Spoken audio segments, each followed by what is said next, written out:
Bien, en esta clase de hoy vamos a comenzar el tema de ventajas absolutas y ventajas comparativas, continuando con el tema de teorías puras del comercio.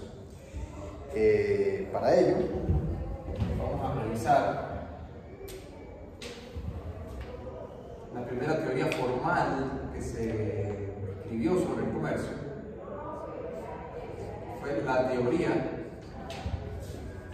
de ventajas absolutas.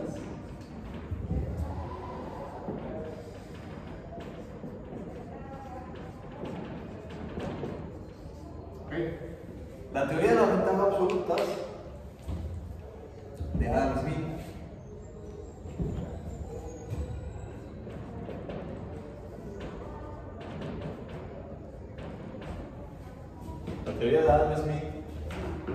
tal como la última clase hemos visto, Adam Smith va a contradecir probablemente 200, 300 años de práctica y doctrina económica al decir que lejos de cerrar las fronteras hacia el comercio exterior, en realidad los países mejoran su situación cuando se abren al comercio.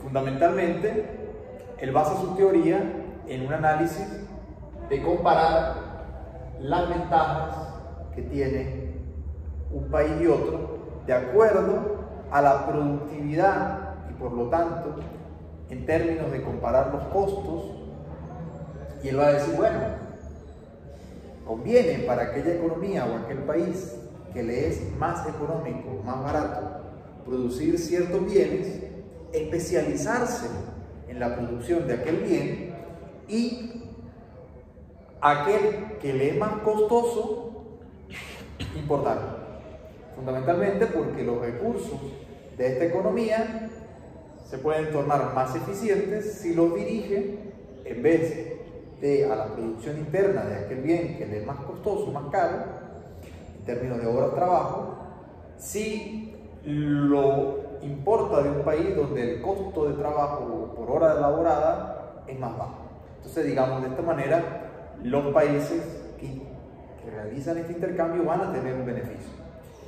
Ese beneficio va a redundar precisamente en que estarán haciendo entonces economía, o sea, básicamente es más económico esto que lo contrario. Ahora, la teoría de Adam Smith debemos mirarla teniendo como punto de partida dos elementos. Son tres en realidad, pero hay dos fundamentalmente que interesan en este caso. El primero es que nosotros tenemos que mirar el hecho de que él parte su teoría de la división del trabajo, con lo cual nosotros tenemos que es una teoría del valor trabajo.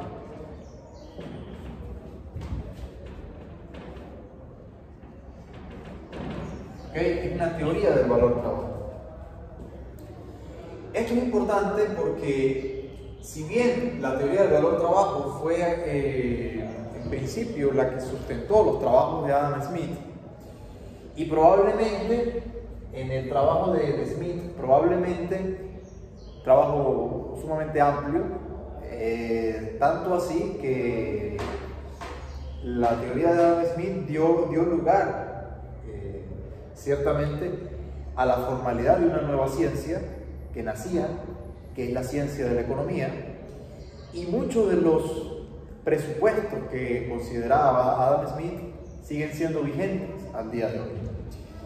En particular, quizá la única teoría que podemos decir que fue reemplazada fue precisamente la teoría del valor trabajo. Sin embargo, eso no invalida el concepto de que cuando se divide el trabajo se gana productividad en el proceso. Se gana productividad a razón de que las fuerzas productivas se dedican o se especializan en aquello en lo cual mejor se les da, mejor llevan a cabo. ¿Ok?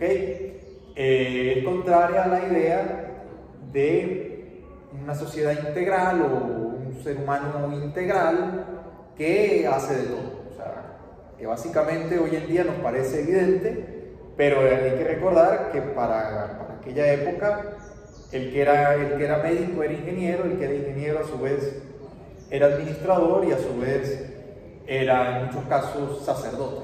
Es decir, la gente se dedicaba a muchas labores al mismo tiempo como parte de la dinámica social.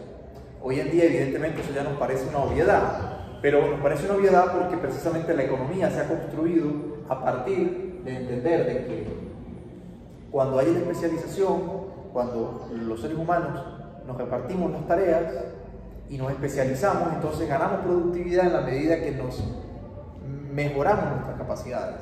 ¿Okay? Entonces de esta idea hace la analogía de que en función de esto, aquel país, así como sucede para una sociedad internamente, aquel país que se especialice en aquello que mejor se le da, puede tener beneficio en lugar de querer abarcar todas las áreas o todas las necesidades que requiere la sociedad. ¿Ok? Este es el primer concepto. El segundo concepto tiene que ver con ya propiamente la productividad, y es el concepto de frontera de posibilidades de producción.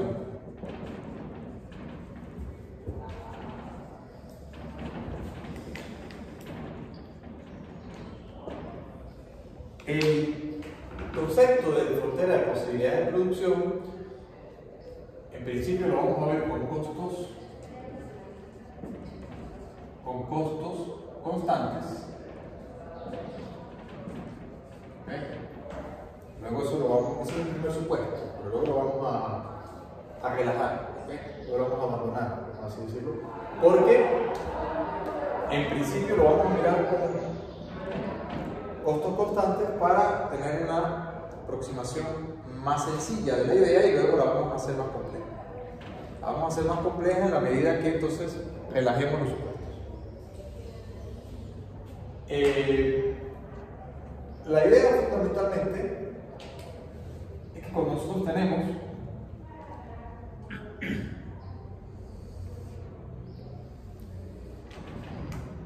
una curva de frontera de posibilidades de producción con costos constantes, nosotros vamos a tener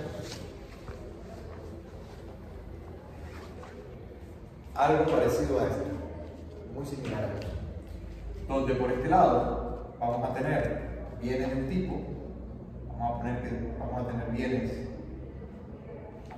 de consumo, por el otro lado vamos a tener bienes de capital o de inversión.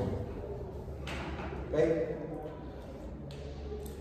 Entonces, básicamente esto es un ejemplo en realidad, yo que podría poner cualquier par de bienes, cualquiera, digamos, alimentos y petróleo, yo podría poner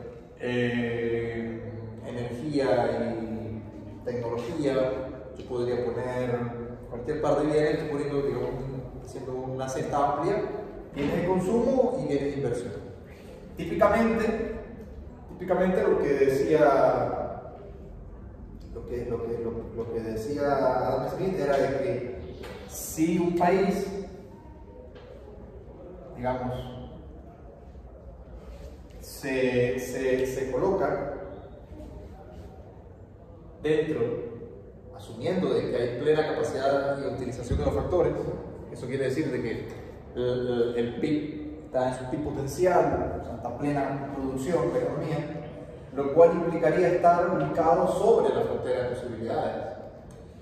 Sería un punto eventualmente óptimo, siempre que, no sé si ustedes lo recuerdan de microeconomía, siempre que se cumpla el principio de Pareto, de eficiencia. Ahora, fundamentalmente, lo que decía Smith era de que puede pasar, y de hecho es lo que va a pasar, de que convenga a un país cualquiera, en vez de producir una cantidad de combinación de ambos bienes, ¿verdad? Que sería una situación inicial, pues quizá pueda convenir trasladarse a alguno de los extremos. O sea, que se especialice o bien en la producción de un bien de bienes de consumo o bien que se especialice en la producción de bienes de inversión. En este momento del curso no quiero fijar tanto la atención en el tipo de bienes que estamos haciendo referencia, sino en la idea en sí. ¿Por qué? Porque cualquiera me puede decir, no, pero a ver, el que se especialice en bienes de inversión va a tener más capacidad de desarrollo que el que se especialice en bienes de consumo. En este momento, repito, yo no estoy haciendo referencia al tipo de bienes, no es a eso lo que hacía referencia Adam. Estoy poniendo un ejemplo por decir algo, pero yo puedo poner cualquier par de bienes. Yo puedo poner aquí carne de vacuno contra lana de ovejas, por decir algo. ¿Me explico? Teniendo esto en consideración, porque es muy importante, porque lógicamente surge de una vez la inquietud, oye, pero aquel que se especializa en bienes de capital va a tener más. Eso lo vamos a ir viendo a lo largo del curso. Ahorita quiero centrarme en la idea fundamental de la ventaja absoluta. ¿Okay? Entonces, fundamentalmente, teniendo esto en cuenta, él dice, bueno, puede convenir especializarse en alguno de los dos tipos de bienes en lugar de producir una combinación de ambos. Y entonces formaliza a través de un ejemplo su análisis de la siguiente manera. Dice que si, por ejemplo, este es el ejemplo clásico de ventajas absolutas de Adam Smith. Si tú tienes un país 1 y un país 2, y tú tienes por acá un bien A y un bien B, ¿verdad? Bien A, bien B puede ser bienes de consumo, bienes de inversión, lo que estoy diciendo. Ahora, la cuestión es que dentro de este análisis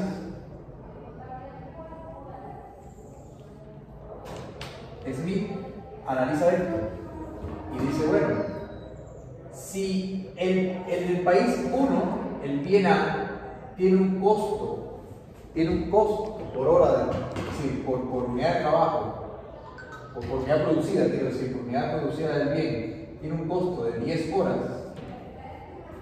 ¿verdad?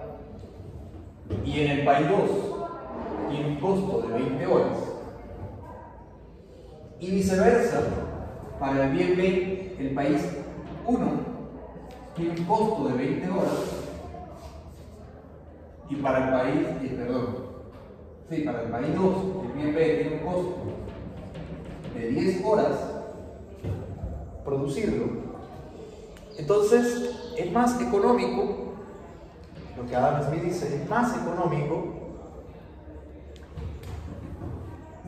que el país 1 y el país 2 hagan comercio entre ellos, a que el país 1 se especialice, no se especialice, sino que se dedique a la producción de una combinación de estos dos, y a su vez el país 2 haga una combinación de la producción de estos dos. Entonces, ¿qué es lo que dice Adam Smith? Adam Smith dice, oye, si producirá en el país 1 por unidad cuesta 10 horas, y alternativamente el bien B en el país 2 cuesta 10 horas, entonces eso implica que es más económico que se especialice, en este caso, se especialice el país 1 en la producción del bien A y el país 2 en la producción del bien B. De manera tal de que entonces la división del trabajo tienda hacia precisamente una división internacional del trabajo. Así como es cierto para una fábrica, así como es cierto para una administración, básicamente el que es gerente de recursos humanos no puede ser gerente de producción, y el que es gerente de producción no puede ser gerente financiero, y el que es gerente financiero no puede ser al mismo tiempo jefe de seguridad, y al mismo tiempo no puede ser el CEO o gerente ejecutivo, y al mismo tiempo no puede ser el analista de marketing o el gerente de ventas. Así como eso es cierto para una unidad administrativa dentro de una empresa, pública, privada, da igual. Así como es cierto esto, entonces debe existir una situación óptima resultado de la división también internacional del trabajo. Es decir, a partir de este concepto, poniéndolo al análisis, Adam Smith te dice, oye, hay ventajas del comercio a razón de que cada país se especializa en aquello que le es más barato. Repito, en términos de teoría del valor trabajo. Eso es importante porque ustedes deben comprender que la teoría valor trabajo fundamentalmente fue la teoría marco sobre la que se situó el análisis económico desde 1700 aproximadamente 76, que nace la obra de Adam Smith. Digo aproximadamente porque hay trabajos previos a la obra de Adam Smith, pero digamos que esa fue una obra cumbre, ¿no? Ciertamente hasta el año 1861, 1870, aproximadamente 100 años. Durante 100 años, la teoría del valor trabajo fue el marco analítico que dominó y sobre el cual se sentaron las bases del valor, la teoría del valor. Ustedes entenderán, por algo que ustedes han debido de ver en microeconomía, que a partir de la obra de Carl Menger, en el año 1871, por allí más o menos, que surge entonces la teoría marginalista del valor. El análisis marginalista del valor va a fundamentar que el valor viene dado no solo por el costo relativo en tiempo incorporado, sino que también y fundamentalmente el valor viene como razón de la utilidad marginal de aquel sujeto que lo valora. Digamos, esto es importante entenderlo, porque si tú dices que las cosas valen de acuerdo al trabajo que llevan o incorporan, entonces fundamentalmente cualquier cosa que lleve mucho tiempo elaborarla, entonces sería muy valiosa. Y eso es falso. Y dicho lo mismo, pero al contrario, algo que de repente requiera muy poco tiempo elaborarlo sería ínfimamente barato en el mercado o como valorado. Y eso es falso también. Hay cosas que no llevan mucho tiempo realizarlas y sin embargo tienen valor. Y tienen más valor que de pronto alguna que llevó mucho tiempo hacerlo. ¿Ok? Con lo cual entonces los costos de producción no generan el precio o valor final del mercado. Eso es un concepto importante que usted tiene que entender. ¿Ok? ¿Por qué? Porque fundamentalmente los costos a su vez también son precios, pero en otro mercado. Precios en el mercado de factores.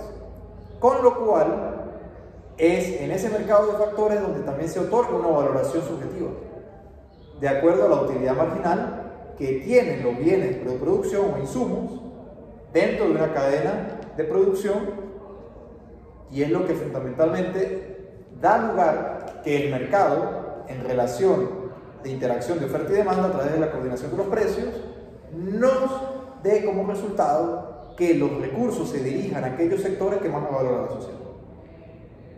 Es un concepto básico que deben tener claro en economía. ¿Ok? ¿Cómo sé yo que el trigo debe destinarse más a panaderías a hacer pan que a pizzerías a hacer masa para pizza? ¿Cómo lo sé? ¿Cómo lo sabes tú? ¿Cómo lo sabe él? ¿Cómo lo saben ustedes? No lo sabemos. Los precios son información que generan un sistema de coordinación. Repito, los precios son información que generan un sistema de coordinación social que en condiciones de competitividad y con bajas restricciones, en buena medida esta información y esta coordinación es más óptima a partir de lo cual se sigue la idea de que de la producción global de trigo que hay en una economía, y poniendo un ejemplo, vamos a suponer que sea así, el 70% de la producción de trigo se dirige a las panificadoras, otro 20% a pizzerías y un 10% remanente a otras industrias. Pero eso no lo sé yo. ¿Me explico lo que quiero decir? No lo sabe nadie. Fundamentalmente, eso puede variar. Eso puede variar. Fundamentalmente, esto es así, o si de ser así, digamos, la distribución de la producción de este bien es así, es porque el mercado valora más el pan al desayuno o a la cena que la pizza que eventualmente se pueda comer una familia cada 15 días o cada una vez al mes. Pero si ese orden de relación de preferencias cambia, entonces cambia la utilidad marginal del bien de consumo, lo que se traslada al costo relativo de los insumos en el proceso productivo, lo que implica una redistribución o una reordenación de la distribución de los factores. ¿Ok? Estas son ideas fundamentales, microeconómicas, que nosotros tenemos que tener en cuenta para entender la economía internacional. ¿Ok?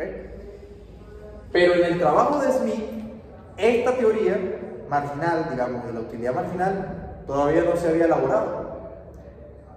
Fundamentalmente todavía seguía la paradoja de los diamantes y el agua.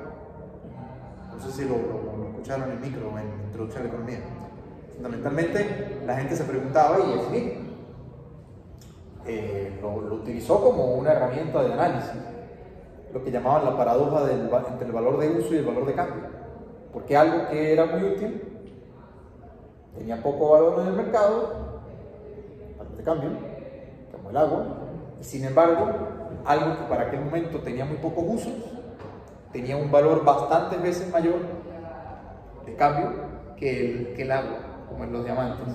Entonces, digamos, esta paradoja fue resuelta en buena medida, sino que totalmente fue resuelta por Carl Menger y William Stanley Jevons cuando inician en los años de 1870 en adelante, y posteriormente Leon Walras inician la teoría marginalista del valor. ¿Ok? Ahora, en función de la teoría del valor trabajo, que ya fue superada, hago énfasis en esto porque, si bien la teoría del valor trabajo es superada, no invalida el análisis de las ventajas absolutas. ¿Ok? Porque al final, ciertamente, esas ventajas absolutas, luego vamos a ver que hay una teoría que la complementa cuando nosotros incorporamos la demanda de los bienes importados o de los bienes extranjeros y de los bienes nacionales. ¿Ok?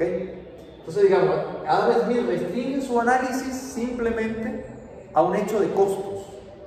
¿Ok? Es decir, él va a comparar los costos de producción dentro de una economía y la otra. Pero ciertamente nosotros avanzamos en el análisis no para contradecir o objetar a Adam Smith, sino para complementar y hacer la teoría más robusta, ¿verdad? Y podemos decir, bueno, de repente